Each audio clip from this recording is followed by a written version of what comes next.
Welcome to the Bold Money Revolution podcast. This is your source for straight talking, no fluff, business and high performance conversations that add real depth and value to the way bold leaders live, work, and thrive. I'm your host, Tara Newman. I'm here to show you how to optimize your performance as a leader so that you can grow a business that is profit-rich, efficient, and allows you to generate real, tangible wealth for yourself and others. We are here to help you lead with your values, to perform without overwhelm and burnout, and to do your most important work in the world. Hey, Tara here. I don't know if you've heard the exciting news, but I have a simple and easy way for you to calculate a clear revenue goal so you're able to pay yourself and have the additional money you want for those lifestyle upgrades. I hear from women all the time that navigating their numbers and spreadsheets just isn't their strength and can even be incredibly intimidating at times. So if this sounds like you, don't worry, I got you. This revenue goal calculator is programmed based on my work as a profit first certified consultant, which means you will know exactly how much money you can afford to pay yourself, how much money you will need to save for taxes, and how much money you can put toward the running of your business. All you need to do is key in a few numbers and dare to dream.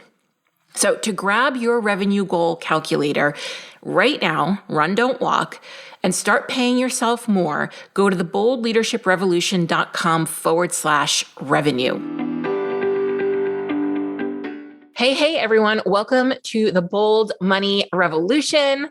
I'm Tara Newman, your host, and I'm excited today because we have another guest. If you've been listening to this show, you know that I'm in a series of podcast episodes where I've invited either my team, friends, clients, women in the Bold Profit Academy to interview me because I haven't been feeling well. My health hasn't been great. And one of my strategies for getting around that is that when I have to create content like this, I invite somebody on to just hold the energy of the podcast with me instead of me holding it all on my own. And it makes it a little easier. So today I have Lisa Carpenter with me. Hello, Lisa. Hello. I love this strategy. I may steal it for myself. You absolutely should, because so many women, you know, especially my clients who come to work with me, they're like, oh, like they've got, chronic health issues. A lot of women have started their businesses out of necessity. And one of those necessities have been health issues. And so like me, that's what I did. And so it was all about, how do I create a business that's in service to my health? How do I create a business where I could make great money, but utilize strategies that are easy on my energy, which is also why I don't run an online business, but we'll save that for maybe a little later. Right, Lisa? And the reason why I'm really excited to have Lisa on is because this is going to be wild. Lisa, I feel like we should just take some boxer chats and have Stacey slice them together. This is going to be like a Girls Gone Wild episode of my podcast because, like the one with Stacey Harris, these are women who I really trust, and they seem to get me out of any kind of filter that I might be using or anything when I speak. So this is like very much raw Tara content, which I actually know my listeners like. They like when I'm very honest. They like when I rant. They like when I'm a little extra New York-y. So let's talk about that a little bit, right? Yeah. Because I think that's important, because so often we filter who we really are. We don't say the things because we're trying to, say our messaging right or get it right or not be judged by other people. And I've known you for a long time, right? We met in the time of Periscope. Some people don't even know what Periscope was. What was that? 2014, 2015. Oh my God, we've known each other for a long time, right? So both of us have gone through so many iterations and so much growth. Mm-hmm. And I remember when you first launched your podcast and then you lost your shit. Yeah, I spent like 2 days in bed. Right. That was so big and bold for you to give yourself that type of platform and that type of voice. And I have watched your messaging, evolve over the years, and you really step into this kind of boldest version of yourself, which always is fire. I love it. I love it. I think because as well, I appreciate the work that you've had to do on yourself to get there. So I would love to hear more about your journey around how you work through kind of I guess a little bit of the mindset around really owning who you are and what you are here for and what you stand for. Because even now you are taking such a bold stance, and we can go down this rabbit hole of online marketing and math versus mindset and what holds us back.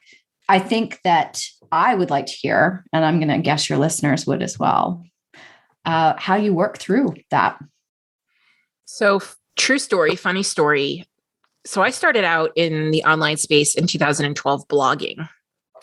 And, kind of, I loved to write and finding my voice and all that stuff. And, fell into a group of other bloggers who at the time were very much getting featured on Huffington Post, was a big deal back then.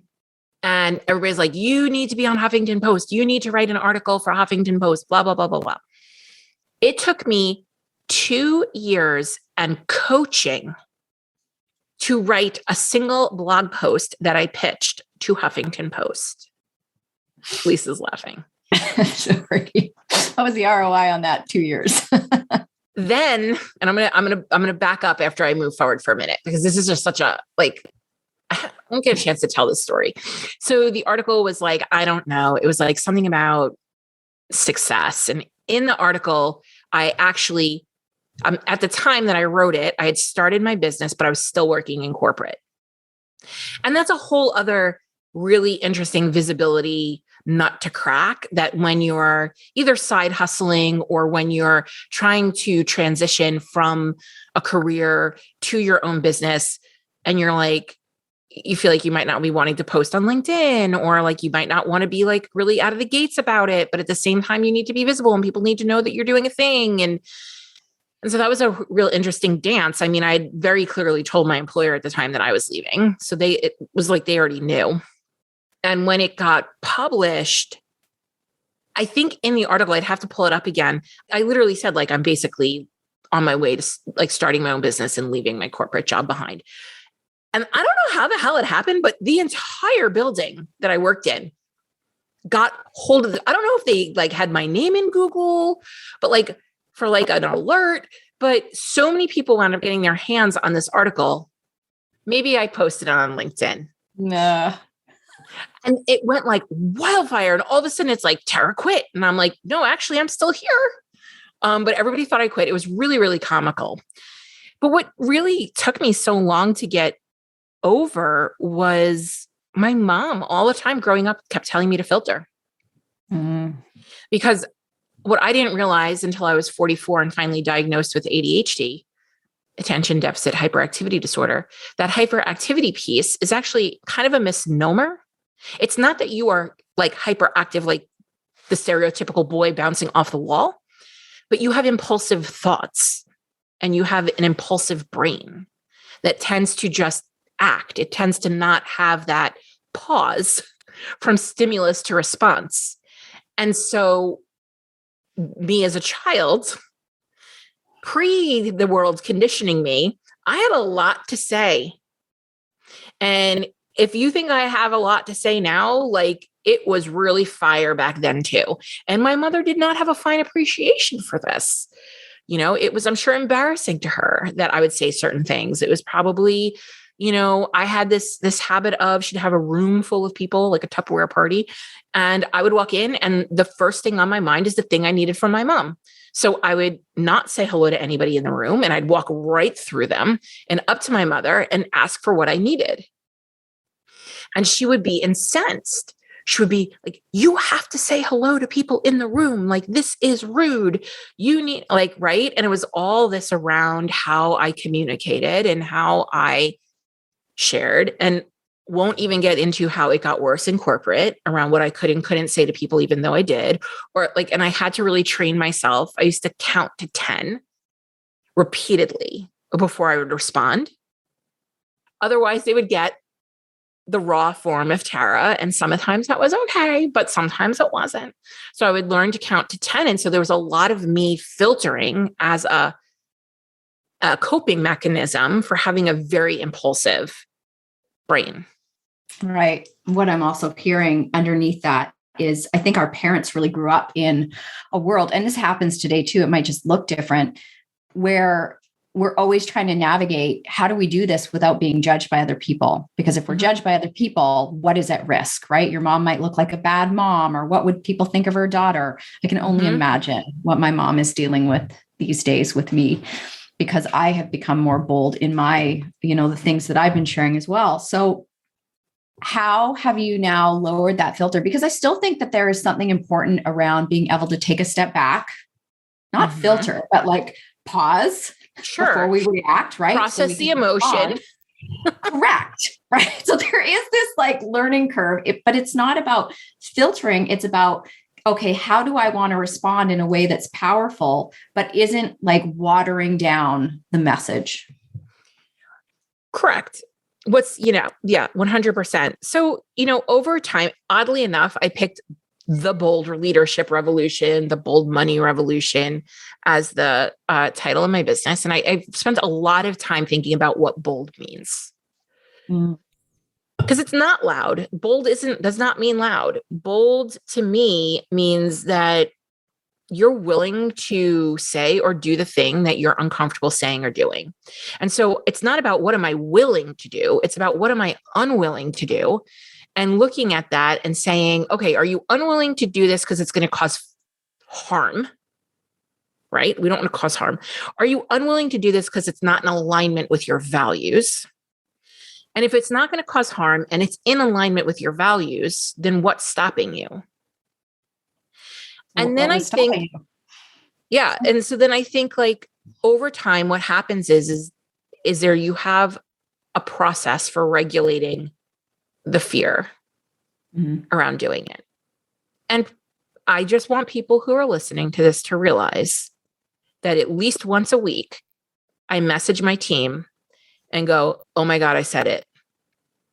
And I'm like, I feel like I'm going to vomit. And they go, well, hold your hair back. Like, with the puke emojis. Like, It's very rare that a week goes by that I don't feel uncomfortable. So it's around training myself to be uncomfortable. I love this story so much because I think you remember me talking about, when I was first starting my kind of deconstruct Lisa, I lived my life for a year from the George Costanza rule. If it didn't feel good, that's what I needed to do. Because if it was comfortable, I was in my unhealthy behaviors. So I had to condition myself to be comfortable being uncomfortable, which is what you're doing. And from the outside, watching your message, I'm like, what the hell? She's just spitting fire. Yeah. Like why would you need your hair held back for this? Like, this is you, this is your message. So I think it's really amazing that you're sharing what it feels like for you behind the scenes, because I think so often we look at other people who we admire as experts and we think that they've got their shit together.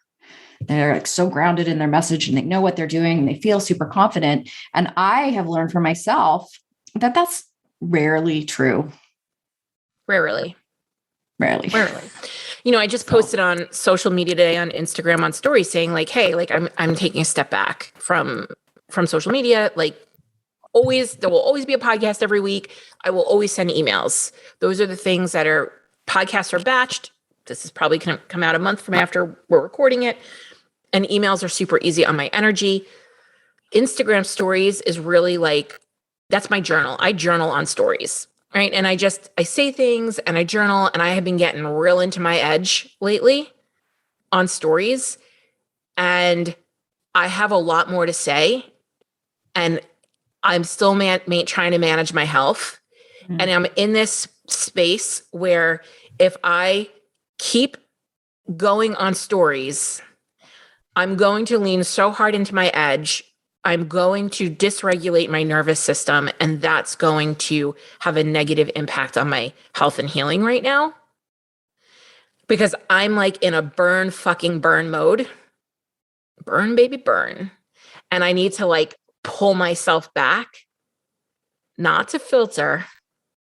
I'm still going to say the things. It's just going to be through my email, but to really like, take care of my own nervous system around saying it. And that's really important because it's your responsibility. It's my responsibility, every business owner, to look at what they need to manage their energy. And this isn't something that's really talked a lot in the online space. you just push through. You Yeah, just go do the grind, thing. hustle. You override what your intuition is telling you. And if you can't override that, there must be something wrong with you. You must have a mindset issue. And I said the other week on Instagram, I think you saw it. I said, the online business, we have a problem with work in this country, in the Western world, where we believe that the harder you work, the more success you will have, or the more money that you will have. And so many women have come into the online space and they see these messages that are seemingly anti-hustle, but they're not. And all we've done is replace fluorescent lights with pink glittered hustle culture bullshit, but like anti-hustle, but like to make it look like it's anti-hustle. It's nonsense. It's not true. They're hustling their fucking asses off for the volume of leads that they need, for the stupid 1% to 2% conversion rate in their funnel. They're burnt out. We haven't fixed anything. We've made it worse. So talk more about that. Talk more about the online space, online coaches, because that's a fun one. That's part of the, pack I'm in. No, I don't want to talk about that actually. You're like, no, because I know there is a lot of, we can bring ease to our work, right? Yeah. I can choose to bring ease to my work. And I honestly had to do a lot of work around what does ease even look like and feel like, because I was such a doer and an achiever and a multiple plate spinner. So I had to learn what it meant to bring ease to my work. And I still have to work. I still have to do the doing in my business. And you can do all the mindset work till the cows come home in terms of, working through stuff. We all have stuff. You had stuff around your message. I have stuff around stuff. But I could spend all day working on my stuff and not actually do the things in my business that are going to move my business forward. But that doesn't mean I need to like grind and hustle, but I do need to be committed and responsible about what those things are. And one of the hardest lessons for me was learning to do the things that I didn't want to do, because those were the things that were going to actually move my business forward. And that's a lot of the stuff that you talk about. It's not sexy. Mm-hmm. Like I even had to come to terms with growing a business isn't really sexy when you put down all the drama around it and the pink glitter and do the things. So Lisa's been on this podcast before. It's one of the most popular podcasts on the show, where Lisa and I kind of unpack burning down her business. In 2018, Lisa came and visited me in New York, and she sat on my couch and she had concocted a Franken business. She's laughing. Be gentle now, will you? A Franken business with all the online schemes and strategies and stuff like that. But I think you'd really wound yourself in a circle, and you were making money, but you weren't making the money that you wanted to make. And you said to me, and I was watching you do this for a while, I can't tell anybody anything. They got to come to their own conclusions. And this pisses Lisa off to no extent that I do this all the time. I'm like, can't you just tell me, Tara? Like, can't you just tell me what to do? No, I'm not going to tell you what to do, which is really actually what great coaches do. They don't tell you what to do. You got to find the answer. In a lot of cases, yes. Right. Which is why I'm big on frameworks, why I'm big on teaching women in the Bold Profit Academy how to coach themselves, how to challenge people's perspectives and what they think so they can have an insight. It's called learning. It's amazing. It's called learning, which the online learning space doesn't do so well. So Lisa creates a Franken business and then sits down on my couch in a heap of tears, wanting to burn her business down, so fucking frustrated, so exhausted. And she says to me, I just want to build coaching practice, like a well-known, high-end expert coaching practice. She loves working one-on-one. And I swear to God, Lisa and I come around this story every so often where she decides she's going to do a group program or she's going to do something and she wants it to be like 6 or 8 weeks because she wants to be in and out. And then she tries to jam 24 years of knowledge into 6 to 8 weeks where she's going to also do some depth coaching. Right. I got to share the Trello board story because that. So you were going to kill me. Oh my God. And I almost killed you this time. Yeah. I think that was the first time that you were like, I am not here for this. And you were I was like, I can't remember what happened that day. I was really tired. Something happened. And it was like, we're in a different time zone. So it was like 3:00 my time. And you started in with me. And I literally slammed my hand on the table. And I was like, Lisa, today's not the day. I remember I was so taken aback because like, I've known you for a long time. And I was like, I've never talked to you like that, but I'm like, today is not the day. Serious. But what had happened is I had taken my life's work. I had covered a wall in stickies.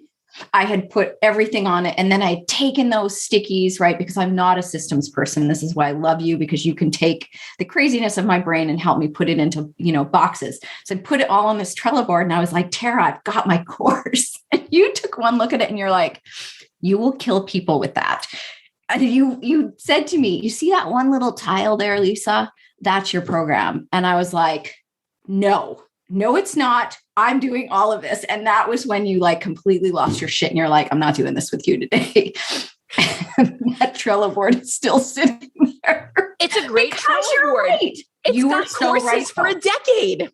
Oh my God. But it was a great learning for me to see how much I know and what I'm here to teach, right? Really allowed me to establish like, oh, I am an expert here. But, you're always willing to say the things to me that I don't really want to hear. Whereas somebody else in the online space would have been like, yes, go for it. Let's roll this out. And you're always, yeah, we'll manifest it. And let's, anyways. And that's why I ended up with a Franken business in the first place, because I had created a program, brought it online. And then I was like, where are the people that are going to buy this? Yeah. I was shocked. It didn't work that way. And then I had to learn about messaging and marketing and basically every online program, every online course I bought trying to fix the problem, not realizing what the actual problem was. So we've had a few moments together. But that's why you're here, is to talk about, the online marketing space and what it's selling to people. Yeah. Versus what we actually need if we're going to grow a sustainable long-term business. Mm-hmm. So you want to go down that rabbit hole a little bit? Well, I'm curious, so you had a brick and mortar business. Mm-hmm. You were doing well. I was making money and then repelling money as fast as it came in. Okay. How did you find the online business space? Like, what was the desire? What were you looking for? So I'd been teaching a nutrition course in studio. And having great results with it. But I knew that I wanted the freedom. I knew I wanted to make more money. And I knew I didn't want to have a lease anymore. And I'm like, I'll be able to reach way more people if I move online. So that's why I decided to move my practice online. So I took a program that I'd been, teaching for years that I developed, and then was like, here was the online marketing world, right? So my first course was with Brendan Bouchard. Never finished it, right? That was my gateway drug. Then it was Marie Forleo, B School, right? So now I'm up 4K. And that started and then in B School, I was like, oh, I still remember this, an opt-in bar. I don't have an opt-in bar on my website. What is this opt-in bar thing? And that led me to somebody else that I needed to work with. And then it went into, I'm going to hire this designer to brand my course and build my course. Yet I hadn't ever sold my course online. Yeah. Yet I spent thousands of dollars making it look perfect and pretty, right? Basically hiding behind all the things that I thought I needed, instead of looking at, how are you going to sell this? Yes. And then being really resistant around what the marketing needed to look like, because I didn't want to say the things that I needed to say to sell this program. Anyways, that's a whole other story. But it was just like one rabbit hole after another, because I can see it now. The way the online space works is there's always a problem, and they're always going to have a solution, and you just keep going down rabbit holes, I'm avoiding sorry. actually doing the things. I need to correct you. Please. They will always create a problem. Correct. You don't actually have a problem. Well, you do, but they're going to create a problem. The only problem that women experts have is that they often don't know what they want. They don't, they want to create. And they're not supposed to know what they want to create. So, all these experts, I work with all these experts who should be making expert pay, because if they were working in a traditional 9 to 5, they'd be bringing in expert level pay. They'd be bringing in pay commensurate with their expertise and experience and the effort that they're putting in.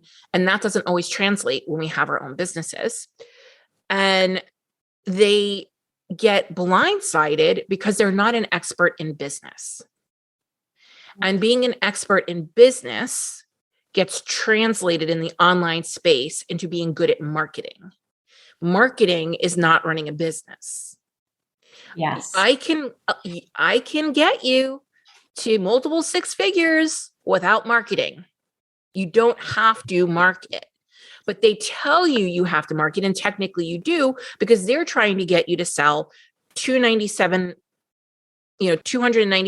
products to 40,011 people. Then you need marketing because you need to reach the volume that you need to get through this Rube Goldberg like machine. That's like the second time I've said that, third time, of a business, right? And that's not really how business works. And there's a lot of lies being told in the online space, right? But they're keeping women stuck. And then you get told, so among all these problems you have around like marketing and not having 40,000 people on your social media and all that stuff, you have mindset issues. So what you said there was really important, because you and I have talked about this. I don't believe that everybody can be an entrepreneur. No, they can't. Yet we're marketed to. That's the biggest lie. Right. So I was a great practitioner. I was an amazing coach. I was great at what I did, but I actually had no business sense. Like, I started my business, even when it was bricks and mortar, having no idea what I was doing. I thought I just had to make money. I thought that that's what running a business was. I didn't actually know what running a business was, or what it meant to be a CEO, what it meant to have proper bank accounts set up. I didn't understand any of that stuff. And in fact, many times I've reached out to you and I'm like, Tara, I don't know what this phrase is. I don't know what you're talking about here. And I always appreciated you for that. And I always talk about this because, again, I work with women. You had a business for 10 years, I think, before you came into the online space. Yes. Yep. And like 3 or 4 years into working together, I think you were like, when you say this, I don't know what you're talking about. And I'm like, thank you. Right. And I know like the least sexy thing for me to do is to be like, here's a terms and definitions sheet. But that's what I've started doing, because we don't know what we don't know. And really smart women are being bamboozled because they don't want to look like they don't know.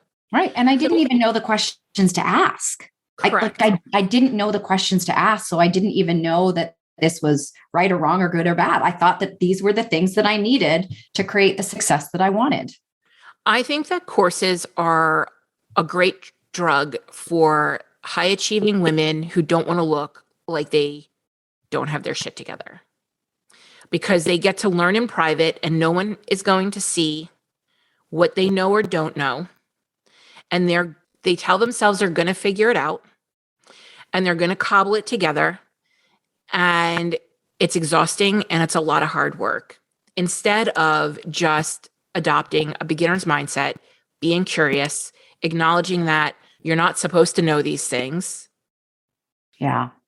I was very attached to the outcomes I wanted to create, because my identity was attached to, I've always achieved things. I've always gotten what I wanted, whether it was in athletics or whatever. But when it came to things that required me to be smart, because I never felt smart enough, it was just this rabbit hole that I was constantly constantly stuck in. I was talking to a woman yesterday who is incredibly lovely. This is absolutely not about this woman, in case she's listening. And she wants to sell a course that she created during COVID, and she's very passionate about this topic that she wants to talk about. She has created the course, and she wants to sell 50 of them. And, she's got a lot of pressure on her of like what it's going to mean if she doesn't sell 50 of these things.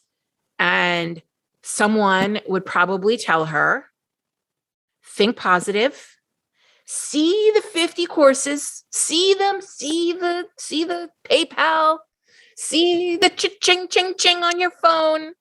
Lisa's barely going to hold it together by the time I get done with this. Right. And like, see it coming in, see it, visualize it, write in your journal every day. I get 50 sales from my course. That's not how this works. You're not going to sell 50 of these courses the first time. You don't have any idea how to sell them.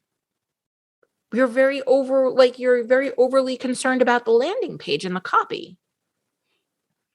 That's not what sells things. Right? Like, what's the math? Why 50? Did you just make it up in your head and it sounded good and that would make you feel warm and fuzzy?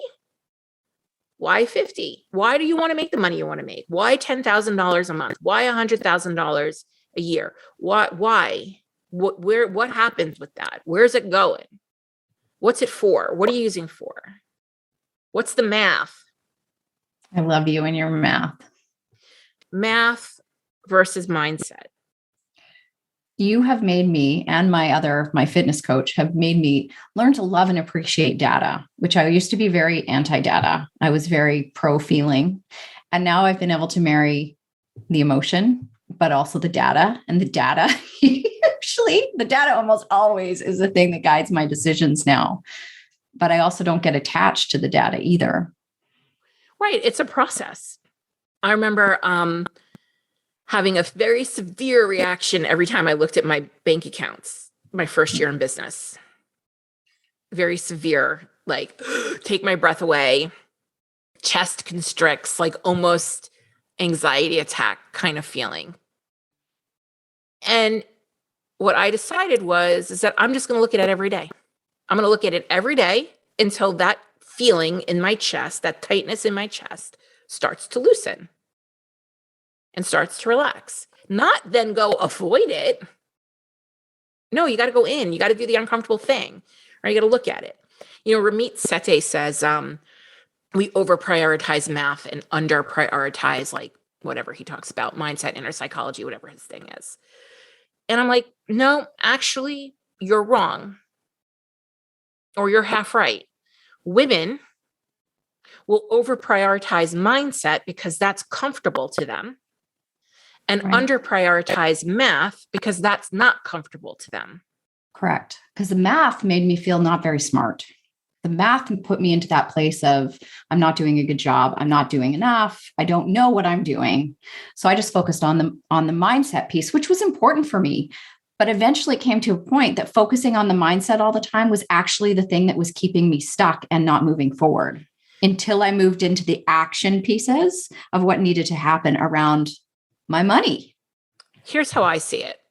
Sometimes, a lot of times, especially if you're a small business owner or you're whatever you want to call yourself, a freelancer, an entrepreneur, sole provider, service provider, whatever, your stories around money have been seeded by somebody who's not a business owner.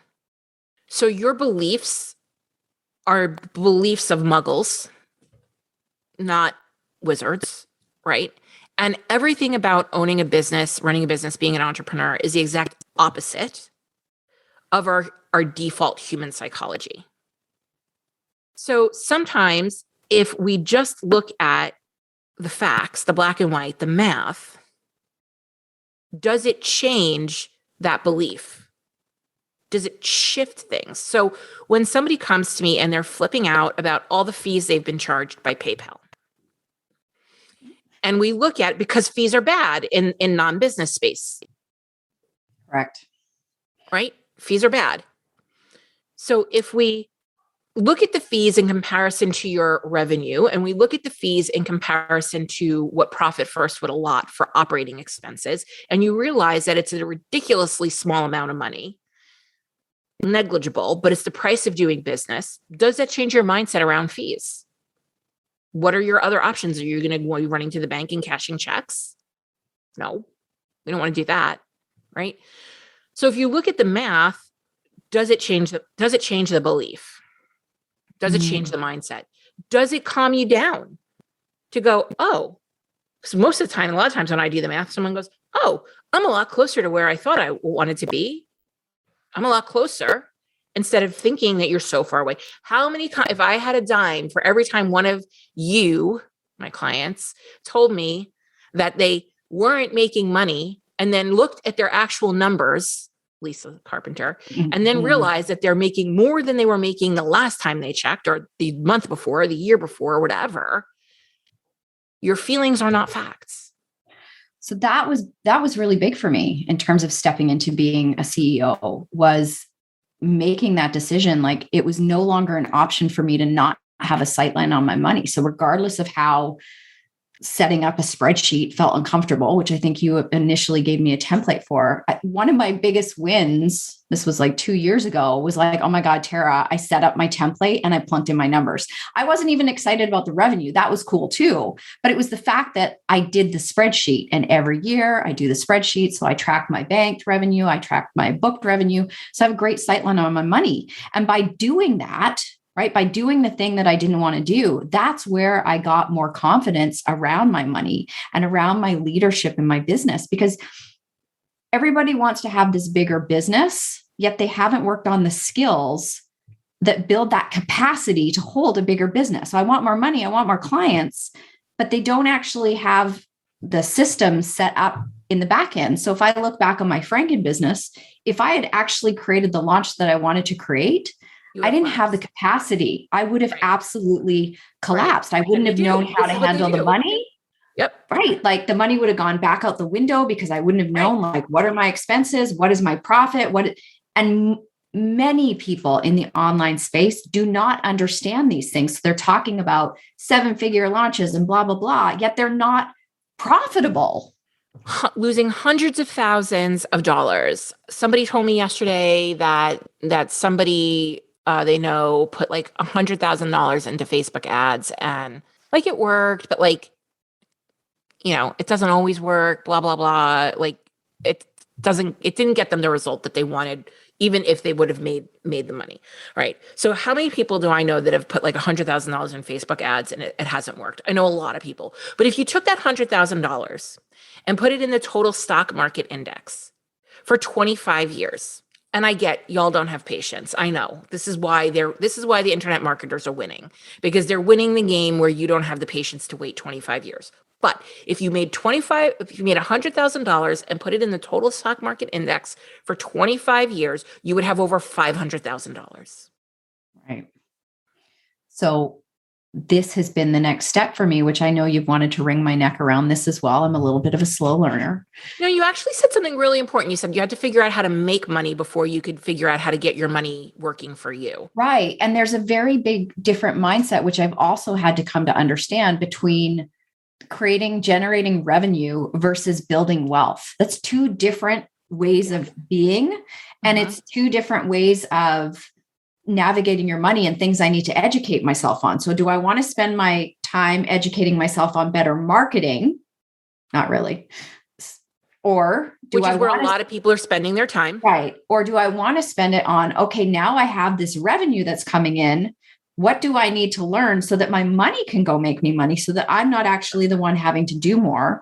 Because the reality is, I love my one-to-one boutique style coaching practice. Every now and then I'll do a small group thing, right? But for the most part, this is what I do. And this is what I love. It's easy on my energy, but that is always going to lock me into time for dollars. But I don't believe that the solution to that is putting together a course and marketing to more people. That actually doesn't give me more time. There's a lot of energy output to create something. And I know that that is like it's a much longer game than people understand. Like if I were to build a course today, I probably wouldn't even be looking at scaling it for a good, 12, 18, 20 months, because it would take me that long to nail down the messaging and understand how I'm going to sell it and who's the person this is for. And do I like it? Because that's what I get into too. I'm like, wow, that was really fun. Don't want to do that again. Yeah. So do you want to talk about sales skills? I do. I want to pull it back though for a second and say, when we did this workshop this week, this is the week that we did the workshop in March. And we were talking about financial independence, so what happens is, I think the journey looks like women in a professional position have a necessity to leave. So they think that the better option is working for themselves. Necessity being lack of childcare, cost of childcare, health issues, job is making them stressed or sick. They're tired of watching their mediocre white boss get all the promotions over them when they're doing exceptional work. And not really seeing the not feeling valued for their contribution and their strengths. So women decide, I'm going to go work for myself. This is going to be amazing. I know better than anybody how to do the thing that I do. I do it awesome. How do I replace my salary? That's like their first thing that they're looking to do is replace this salary. And they come into the online space and it's like they get completely hijacked and they run off in a gazillion. All of a sudden, it's a 7-figure business. We go from replacing $100,000 in salary to a 7-figure business and Insta fame. And, it gets very loud and very distracting. And we're selling people self-actualization. We're selling people the top of Maslow's pyramid, top of his triangle, before we've been able to show them how to provide for their basic needs. And then how to regulate themselves in their business and build relationships in all the things, right? But we're going to go straight to the dream at the top of the pyramid. And so what winds up happening is people come into small business ownership, entrepreneurship, whatever you want to call it, for personal freedom and wind up sacrificing it, chasing what they have been told is financial independence. And what we went over on the workshop is that financial independence is a number. It's math. Correct. And that requires unplugging yourself from the noise out in the online space and getting really clear on what is the most important thing for you. And I know for me, I had to really unravel myself when we were burning down my business from what is it that I want? Do I really want this? Or do I just think I should want this because I've been told for so many years in the online space that I should want this? And that you couldn't have it because there was that point where you were you kept trying for it and you couldn't get it. Yeah. Because you were doing things out of order, right? Which is why it's so important to have a beginner's mindset. And I can't tell you how many women I've said to probably in the last few months, let's walk before we can run. And so financial independence is an actual number. And that number ties into your revenue goal. Yeah. And that revenue goal becomes your business model. And that's what we're not doing in the online space. We're not zooming out, creating that exit strategy. And so what winds up happening is we're just swirling in this washing machine cycle that we can't get out of. Yeah, somebody commented in the workshop, in the chat, oh my God, nobody's teaching this. No, nobody's talking about what's the end goal. And it's funny because I got off that workshop, funny, not funny, right? Because I've had to learn that for the years that I felt that I wasn't financially savvy and that, hubby had it all together. I've since learned that I am actually much more financially savvy. So I got off that call and I thought, gosh, I've never actually talked to him about where he's at with his, long plan wealth, because he's been investing since he was, 18, right? Whereas I'm 40 and I'm like, wow, I better double down now because I really poured everything into my business. But it had never occurred to me. This is wild. It had never occurred to me to sit down with him and have the conversation and say, what's our end goal as a couple? We're still operating as two independent beings instead of, wait a minute, we're a team. Yep. And do I actually need to be investing as much as I'm investing right now based on what you've invested? Like, what's our end goal? Because I don't know about your listeners, but I don't really want to die with millions of dollars in the bank. Like, I'm here to live some to my kids, but I don't need to kill myself working to die with a pile of money in the bank. Right. So when we know what that number is, and again, manifestation, when we know, and not plucked out of the fucking sky. Correct. Right. And a revenue goal is not your financial goal. Because I've seen this has come up on my Instagram stories as well. But when you have that number and then you base your revenue goal off of what you need to make that number and provide for your family and take your vacation and do the things, shockingly, half the people, a bit anecdotal, don't actually have the hard data. Half the people are overworking. And they're like, oh, I don't need to have a gazillion clients, or I don't need to have the volume of business that I need to have. Or, maybe I need to shift my business model where I am really leaning hard into my expertise and I'm charging a premium price and I don't have to sell the volume that I'm selling and making myself sick and paying for all the marketing. And then the other half are going to look at that and go, oh, I need to go make some money. Yeah. Because some people really do need to go make some money. And again, though, it doesn't need to be a situation that creates burnout at all. We just have to know what the most profitable strategies are to get us to the number that we want to get us to. Yeah, I would say most profitable. And I would also add the ones that are really going to support how you want to feel in your business. I mean, that was a really big part of me switching to one-to-one. It's actually easier on my energy. Yeah, I know. I keep trying to tell people this. They don't believe me. It's like, but because the message has been, you don't want to sell one-to-one because you're trading time for dollars. Yeah, I'm trading time for dollars, but I'm making a lot of dollars. So I'm okay with the time that I'm trading. And I'm not working 24/7. Like, I have a very flexible schedule that I can move around as need be. Yeah. I set my hours. I set the days I work. If I want a week off or 2 weeks off, I can move things around on my schedule. Like, I have 100% freedom in working one-to-one. Yep. And I don't know why people believe that they lose their freedom if they work one-to-one. Because they've been told.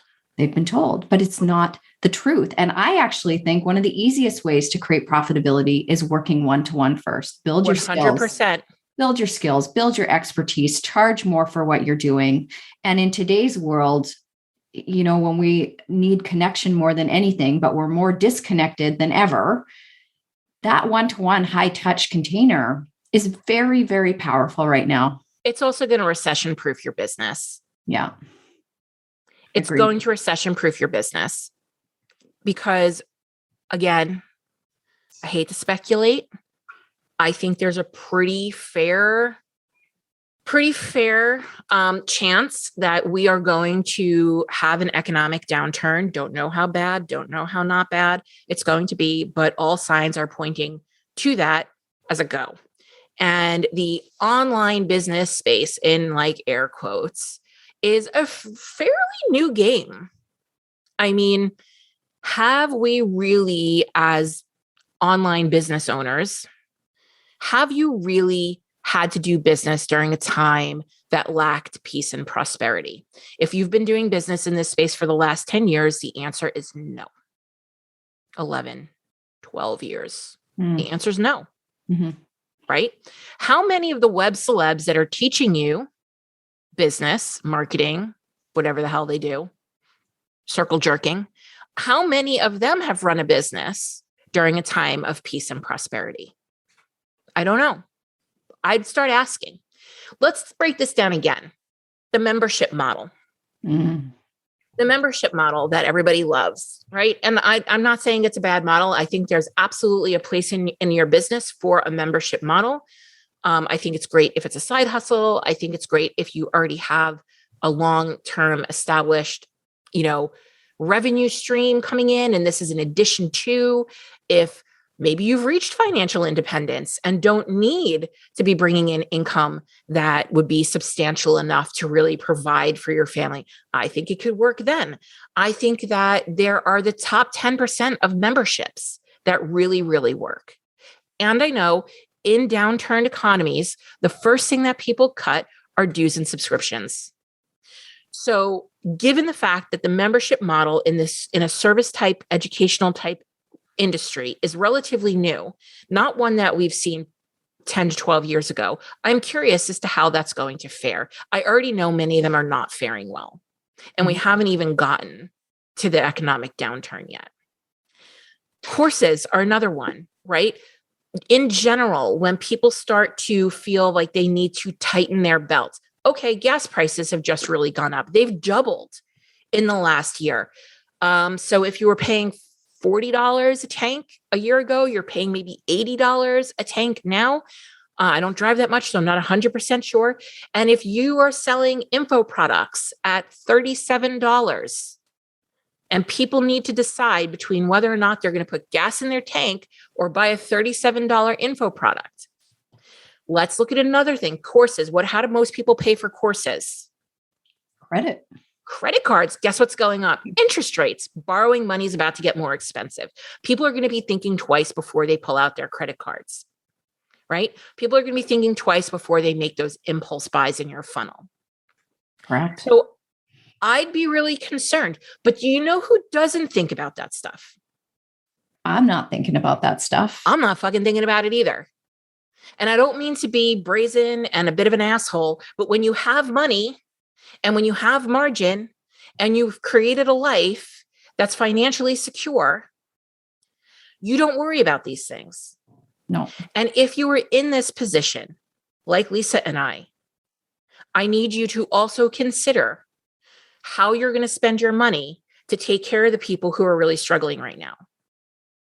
So maybe you're making the money. Maybe you're investing in one-on-one coaching, consulting, some kind of, you're in therapy. I know like my kids are in therapy, right? Like we're investing in a lot of things for our family right now.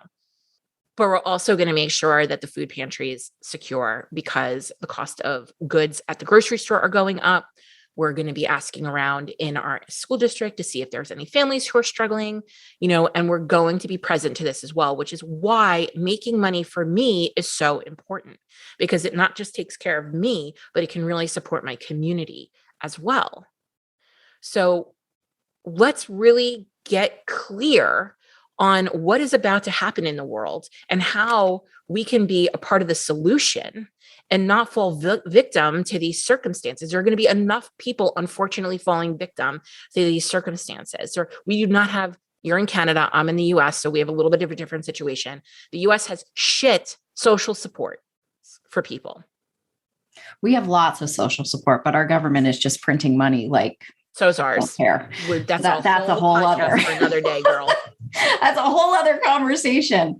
But, this is why I'm so passionate about this as well, is because, women, when we actually create profitability and we create more wealth for ourselves, we make different decisions about how we give back in the world. And that has been a real source of joy for me over, last year and into this year around my capacity to give.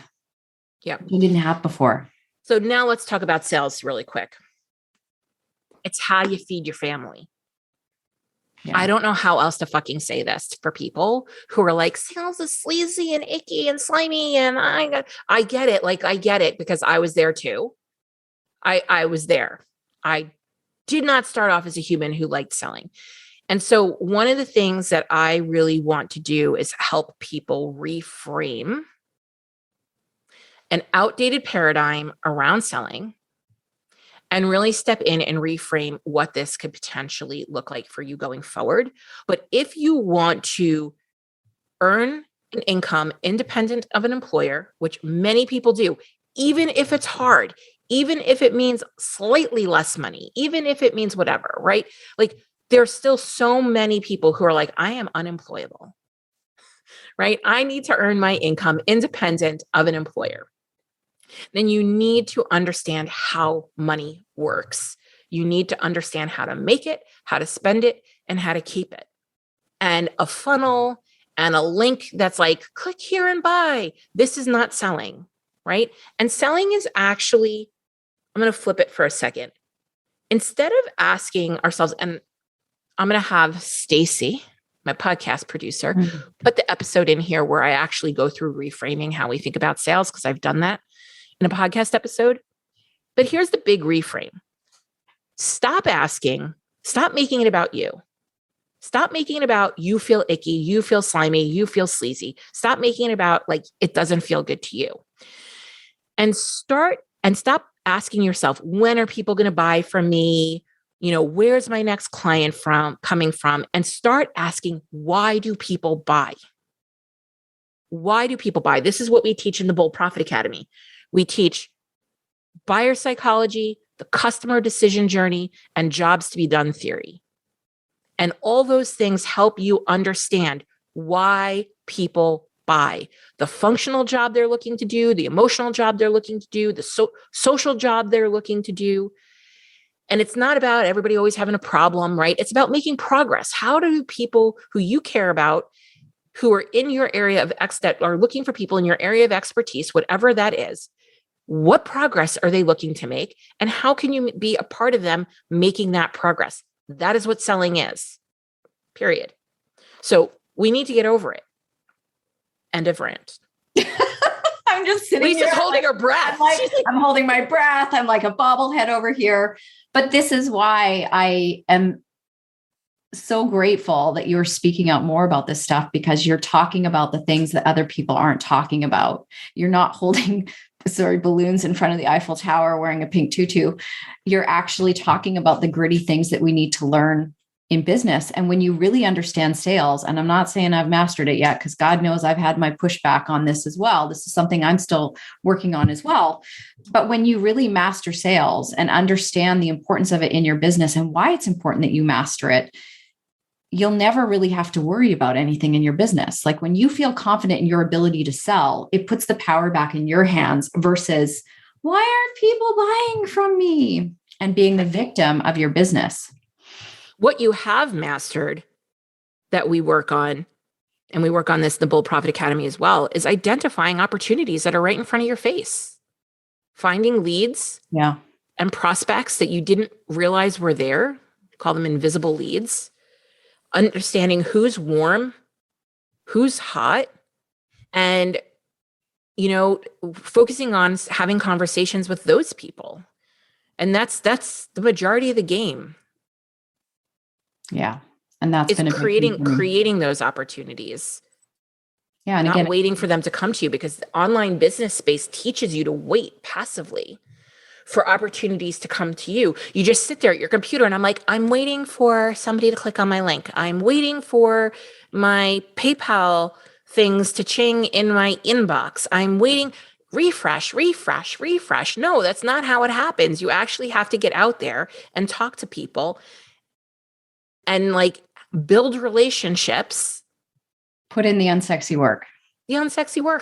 Right? It's, building a business. If I take it back to before I moved my business online, when I had no idea what I was doing, I knew exactly what I was doing because that's all it was about. And when I came online, I forgot about all of a sudden it got complicated, right? But I grew a very successful business. Female expert. Right. I grew a very successful business by building relationships, showing up as the expert, and just talking to people. I don't like the word stupid, but I'm going to use it. And I'm just prefacing that I don't like the word stupid and I'm about to use it. So don't cancel me. So what happens is really smart, intelligent, expert, professional women come online and they lose their brains. It's they become stupid. It's they've all of a sudden these youngins, because some of them are young, look like it's pink and it's glitter and it's sexy and it's this and it's that. And all of a sudden you're I don't know anything and I need to buy all the things. No, that's not how this works. You actually do know things. You still are an expert. I sent out an email this week and I said, hey, this is why I like working with experts, because we get to stand shoulder to shoulder. You get to be the expert of what you do. I get to be the expert at what I do.